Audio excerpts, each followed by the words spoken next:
Jina langu Omar Hamis Omar, mjumbe baraza kuu UVCCM taifa kutokea mkoa wa Kusini Unguja. Kama ninavyojua, mwezi huu wa pili naenda kutimiza miaka 49 kuzaliwa kwa Chama cha Mapinduzi. Kamati ya utekelezaji ya mkoa wa Kusini Unguja UVCCM tumeamua kuandaa ziara maalum ya kupita katika vituo vya afya na hospitali ya wilaya sehemu mbalimbali ndani ya mkoa wetu kwa lengo na dhamira ya kuona changamoto na mafanikio ambayo yamefika. Alhamdulillah, tunashukuru Mungu kwa tumeweza kufika sehemu nyingi, tumeona mafanikio mengi ambayo yamefanyika, lakini tumeona matunda ya serikali ya Dr. Mwinyi ambapo yamefanyika, madawa yapo, madaktari wapo wa kutosha. Changamoto mbili tatu hazikosekana kama tumezikuta, lakini tunashukuru Dr. Mwinyi na uongozi wake kwa kazi nzuri ambayo ameifanya.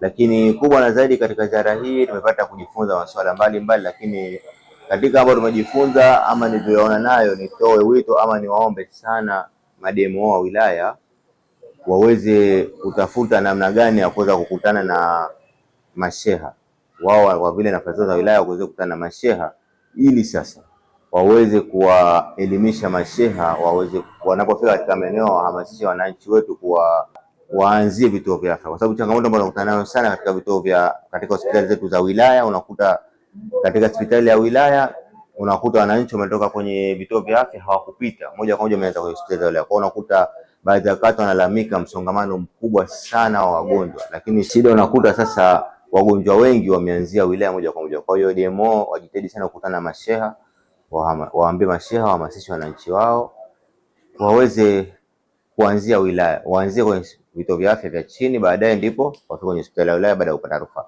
Lakini pia tuwaombe Wizara ya Afya kupitia vitengo vyao waweze kuandaa utaratibu maalum wa kuwapatia vifaa tiba pamoja na vitendea kazi, kwa sababu unakuta hospitali unaitembelea unakuta changamoto, hospitali haina spiriti, hospitali haina Dettol, hospitali haina aro, hospitali haina sabuni. Kwa unakuta ni changamoto. Sasa Wizara ya Afya kwa nafasi zao wahusika waweze kulifanya hilo.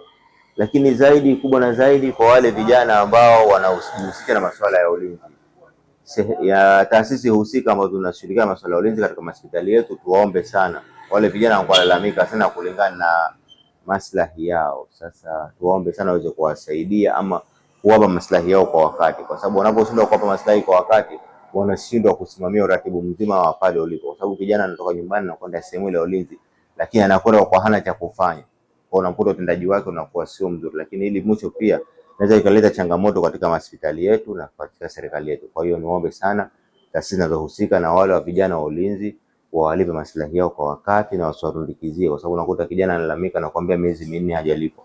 Sasa kijana leo tumemweka katika sehemu ya hospitali, kwa unakuta utendaji wake wa ulinzi wake unakuwa sio imara zaidi. Nashukuru sana.